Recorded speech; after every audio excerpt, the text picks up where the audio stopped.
Okay, we'll actually get started now. I hope everyone can hear me. Let me just raise my volume.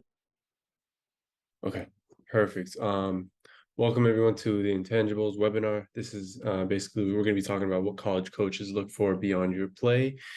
So your field etiquette, how are you handling yourself, in terms of off the field activity through your social media, or just anything else that has to do with the recruiting side of things as well. So a little bit about myself. My name is Malik Manana. I'm actually a customer success manager here at SportsRecruits, and I've been here for about 7 months now, so not too long. I actually studied sports management at Colorado Mesa University. I also played college 4 years soccer, as you can see. And let me make sure. No, we're not getting any. Okay, perfect. And I played soccer, like I mentioned.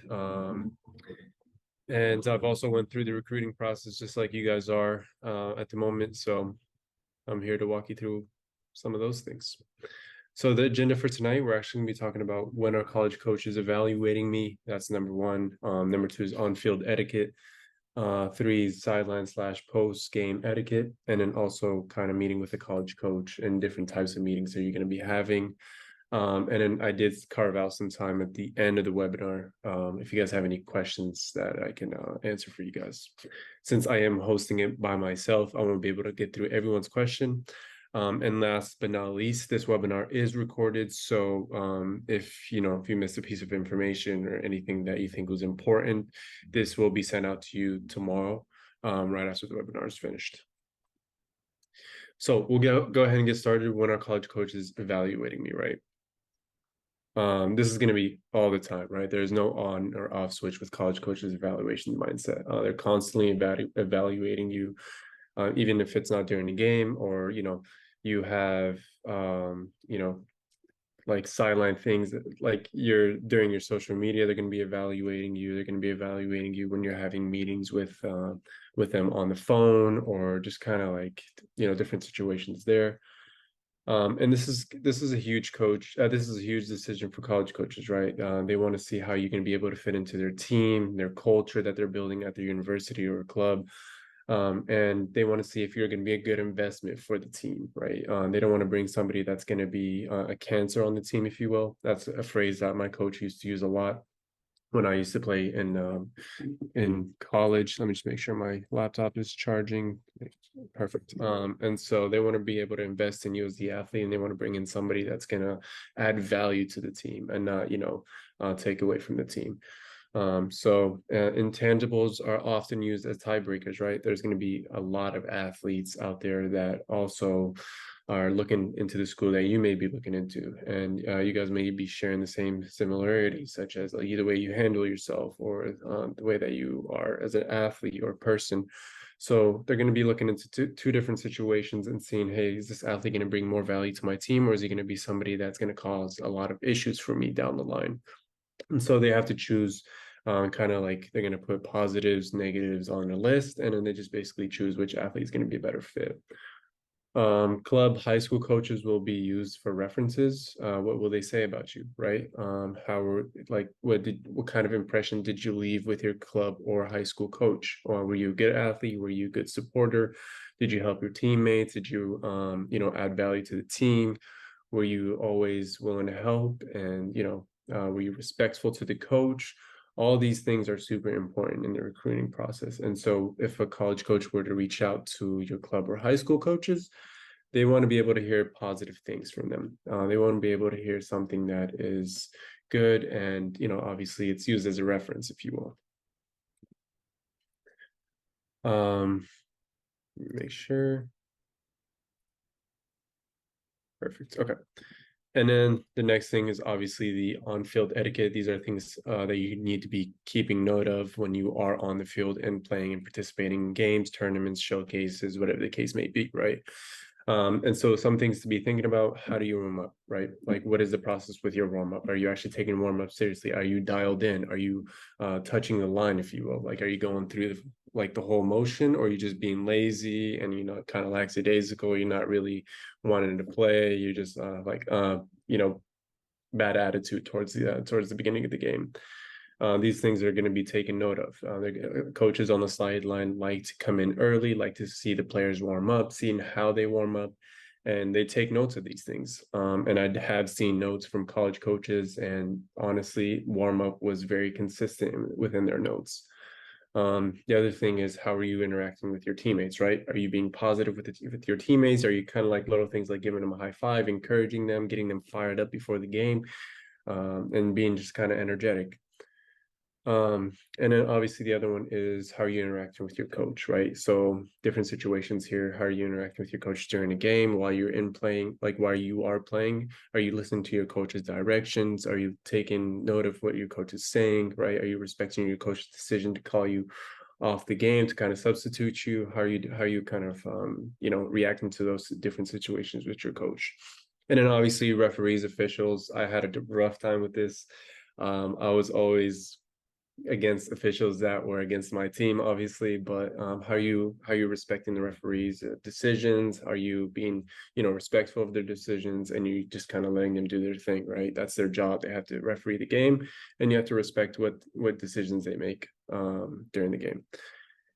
And then obviously sports IQ, like what are you doing away from the play? For me, an instance is, as a soccer player, away from the game, I'm usually like to move off into different positions that will allow me to score. I was a striker, right? So I have to put myself in a position without the ball in order for me to score when I do eventually get the ball. What are you doing tactically? Are you like different situations there? The other one is flashy play versus a smart play. Obviously, there's probably some athletes in this webinar that are flashy athletes, flashy players, but sometimes you have to choose the smart play over the flashy play, right? And sometimes that's, a lot of coaches like to take a player that plays a simple game instead of somebody that wants to be flashy all the time. Being flashy all the time is not a good thing. You have to play for your team, and you have to make the smart play. And obviously sometimes you do have to be flashy, so it's okay there once in a while. And then showcase style events. That's pretty straightforward. And then the other thing is obviously your body language. Like during the game, how's your body language? Are you willing to, play for your team? Are you fired up? You're down 0-1. How do you react to that, right? How does your body language? Do you go down? Do you just like, oh, you give up? Or are you somebody that's going to encourage your team to pick up the energy, and then tell them, hey, you guys, we can do this? And college coaches look into these things. They want athletes that do not give up on the team, no matter what the situation is. So always being positive, whatever situation you're in, having good posture, good body language is always very important in any situation of life. The other thing that we are going to be talking about is sideline / post game etiquette. Perfect. So sideline etiquette is obviously what happens if you're subbed out. How's your reaction, right? Your attentiveness, your motivation, right? Are you upset with the coach? Are you just walking away from the whole team? Are you pissed off that you got subbed out because you didn't make a good play, or you're just too tired to contribute to the team so somebody else can come in and do your job a little bit better? These are things that you have to keep note of, right? If you get subbed off, that's fine, guys. Making sure you stay positive, you encourage your teammate that's going to come on and just move along. And then obviously when you get back into the game, doing a little bit better. Post game etiquette, how are you presenting yourself after a win or loss? Like handshakes, are you shaking the other opponent's hand? Are you good sportsmanship? And cleaning up the playing area, right? This is super important. Are you contributing to helping clean the field after the game? Are you picking up the bags for your coach, for example? Are you helping your teammate if he's injured off the field? These are like little things, but they do go a long way. And then kind of like, who is carrying your equipment, right?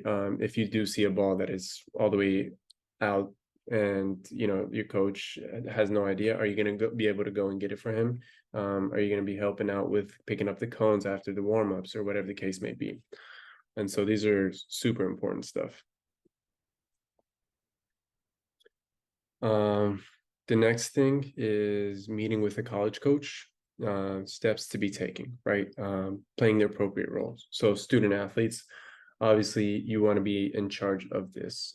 You want to, approach the coach. Obviously, if your parent is there with you, introducing your parent as well, just kind of giving them a brief background of yourself as the athlete, why you're interested in their program, and if there's anything that you can do to kind of put yourself ahead of the game. Parents, we do want athletes to take charge of this step. Obviously, it's them being recruited and not you. And if you obviously want to say something about your kid or whatever the case may be, that's also fine. But obviously, just letting them take charge of this. And then presenting yourself in front of the coach, having a firm handshake, your posture is positive, it's upright, you're making eye contact, and you're also confident in yourself as the athlete, like what you bring to the table, right? Be confident in what you bring. And confidence does go a long way. It shows the coach that you are a confident player and you're willing to do whatever it takes to play for his program. And obviously be the interview, not the interviewee, kind of asking questions that will help your process, right? Guiding questions such as, what do I need to do? Is there something that that you need from me? What is your culture like at the university? What kind of players are you trying to bring into the university? And stuff like that. These are always good questions for coaches to answer. And then establishing next steps, like what do you need from me? Do you need an updated highlight film from me? Do you need me to send you kind of like a resume? Do you need a reference from me that I need to send over to you, like a past high school club coach that I can send over? And you can kind of get a more idea of what kind of player I am. So these are all very good steps. And then meeting with a coach, there's obviously different types of meetings. In today's world, technology has taken over. And so you're going to have meetings on the phone. And a little bit of suggestions here is limiting distractions, right? Finding a quiet place. This is pretty straightforward. You don't want to be somewhere where it's very busy, a lot of traffic. So find somewhere where it's quiet and it's just you and the coach speaking. Show your personality over the phone, being confident over the phone, telling the coach that you're very eager to play for him, whatever he needs from you, I'm willing to do, right? I'm willing to send you a highlight film, I'm willing to send you a CV, I'm willing to send you references. So being confident, point these things out to them. And also let the coach know, is anyone else there with you within the conversation? Is your parent also attending the phone call, right? Or is the coach attending a phone call? Just letting them know that they're not that you're not by yourselves is very important.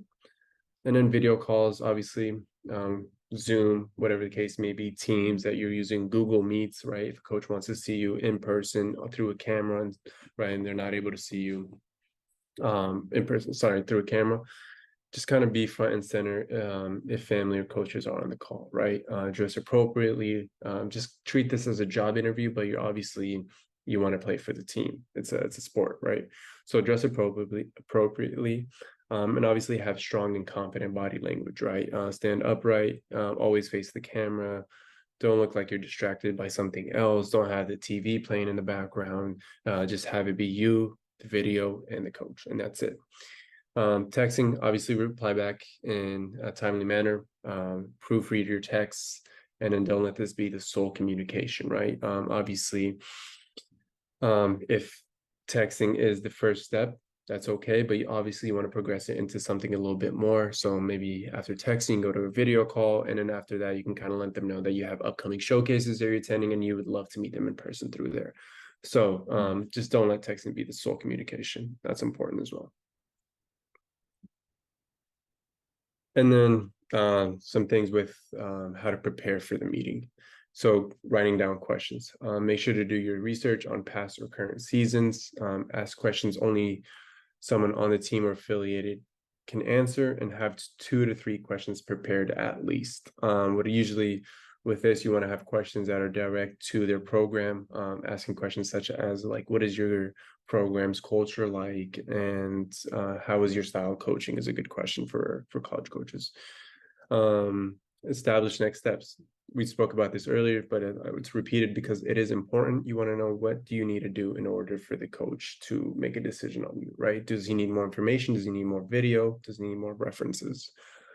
And always, whatever situation, whatever the case may be, being polite, that always goes a long way. It doesn't hurt, it's free, right? Always thank the coach for their time and information. If it didn't work, right, with the coach, you'll stay polite. And if it did work, continue to be polite, right? That never hurts. Perfect. I kind of flew by with that, but hopefully I can go through, give us some more time to go through some questions. So if you guys want to just put your questions in the Q&A, I'll be able to go through them now.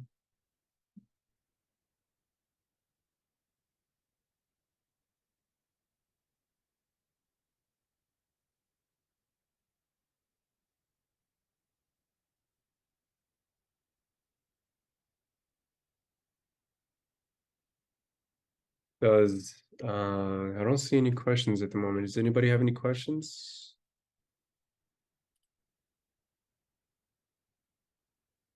Perfect. Okay, now I see some questions. Awesome. Cool.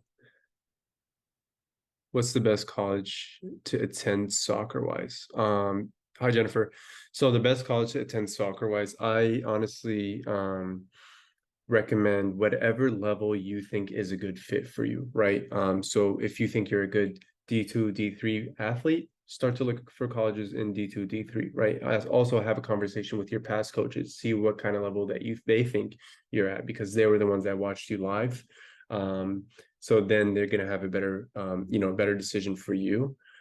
And obviously, if you think you're a good D1, D1, D2 athlete, pursue those schools. Don't limit yourself, right? If you think you're good enough, don't limit yourself. Is there such thing as over communicating with prospective schools slash college coaches? I would say if you kind of need to pay attention to, how are they communicating back with you. Obviously, if the coach has not responded to any of your outreach, they haven't responded to your emails and any of that stuff, they're most likely either moved on or just have not had the time to make a decision or to reply to you. And so kind of seeing how the situation's building out and then making a decision from there. What college did I go to? I went to Colorado Mesa University, and I actually played there for a year and a half. After the year and a half, I went to Germany and I played soccer. Is it encouraged to directly reach out to coaches? Yes, it is encouraged to directly reach out to coaches. I think that's super important. And through our platform, we do have the ability to reach out to college coaches because we provide you guys with the contact information for those college coaches. So yes, it is encouraged to reach out to directly to coaches. What is the best way to get yourself seen by coaches slash get yourself out there? The best way to get yourself seen is obviously having updated video. That's super important, right? Letting college coaches that you're attending certain showcases, tournaments, or if you know that a coach is in state, whatever state you're in, having them attending those games, letting them know that you're attending a game and you'll be playing, giving them obviously your jersey number, what position you play, just kind of breaking it down for them in order for them to see you. They won't have a hard time. What is the best way to get yourself seen? So how do I continue to communicate with the coach after an ID camp? This is actually a very good question. And obviously just reaching out to them as a follow-up, letting them know, hey, did you have the chance to watch me? Again, here's my number, here's the position that I played. If you had the chance to watch me, what do you think? And obviously just kind of like sending them more video about yourself and information about yourself as the athlete as well.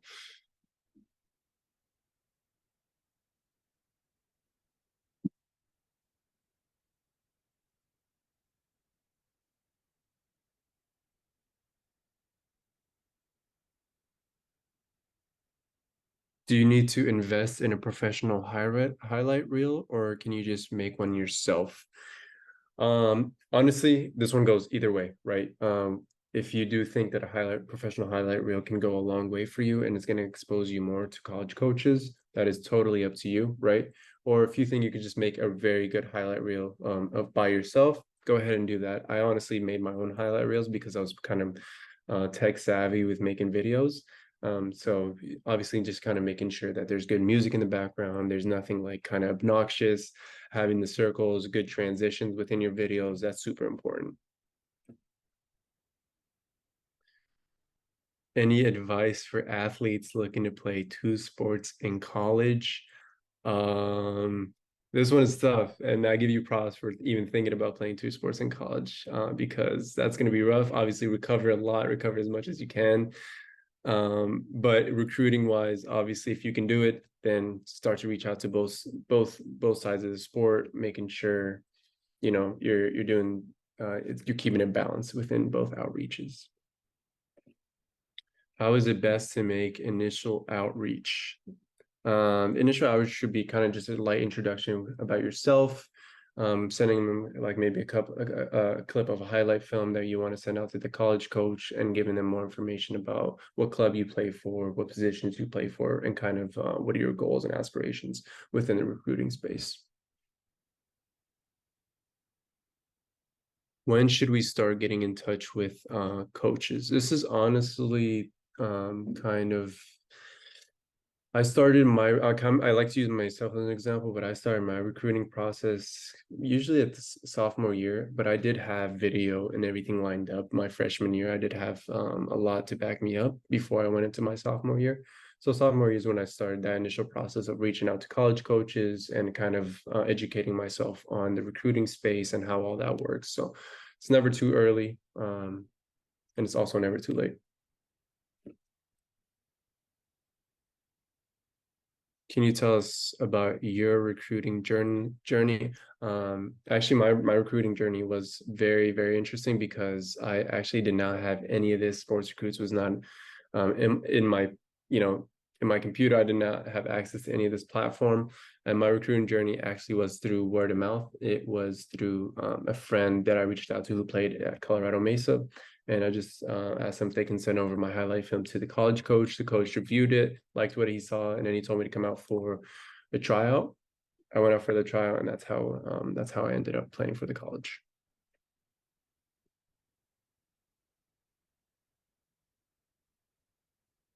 What do I think about sending an actual letter in the mail? Um, this one's tough. I've honestly never had the situation happen. But you could always try and see if it doesn't hurt to try and see if that works. But usually, since it is more, a lot of college coaches are using their communication through email. That way, you can include highlight film, you can include more showcases and stuff about yourself, like more, tournaments that you're attending. That could be good. You can include a lot more through an email.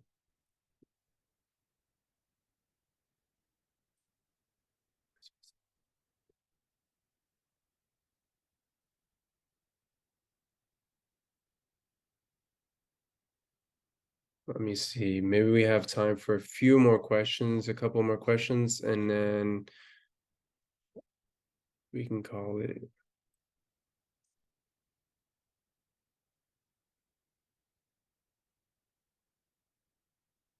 And then Jennifer asked, how long should a highlight video be? Does it matter the length? A highlight film honestly should be about 3 to 5 minutes, is what I had mine at least, but that is a recommended number of minutes for a highlight film because obviously you don't want it to be too short and then you don't want to be too long. And obviously including your best plays, different plays within the highlight film is also good. I played forwards. Obviously, most of my highlight film was scoring, right? But I also had plays where I was off the ball, contributing off the ball, passing, and then other things in there as well.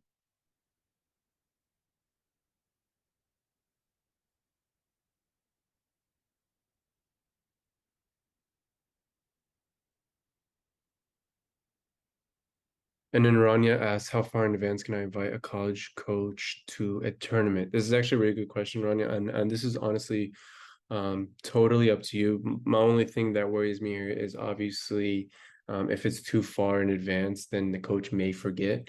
But we usually recommend maybe a week in advance. You let the college coach know that you're attending this tournament, and just kind of giving them more information about who you are as a player, position, blah, blah, blah, stuff like that.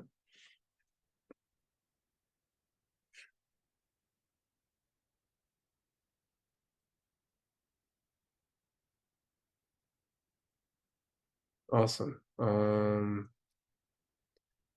Somebody said an anonymous. Okay, what is the best way to get yourself seen? Okay, perfect. So unfortunately, I won't be able to get to the rest of you guys' questions, but these are really good questions. if we're just starting now, any advice? This is actually a good question.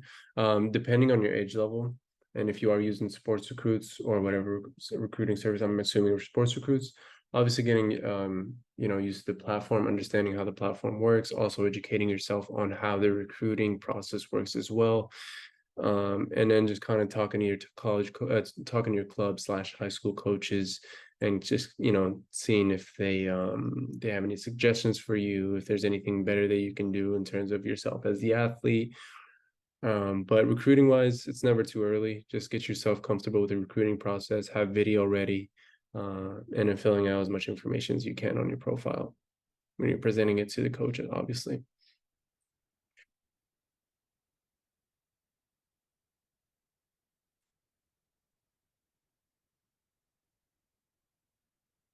Julio asks, is it too late for a senior to start the recruiting process for college soccer? Julio, for me, I don't think it's never too late. It's never too late. Always just give it a chance. You have nothing to lose, right? Just reach out to the college coaches, seeing what they think. Also, maybe try to attend a trial, ask them if you can attend their tryouts, and seeing if they can make a decision on you from there.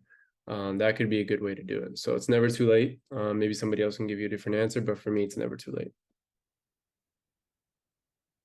Perfect. All right. Unfortunately, I won't be able to get to everybody's question. I have like 60 questions, but I do appreciate you guys' time for joining in on the webinar. This was awesome. Again, I'll be sending a recording of all this information tomorrow. And if you guys have any other questions, just please reach out to our help desk, and we'll be able to take care of you guys from there. Bye, guys. Thank you for joining.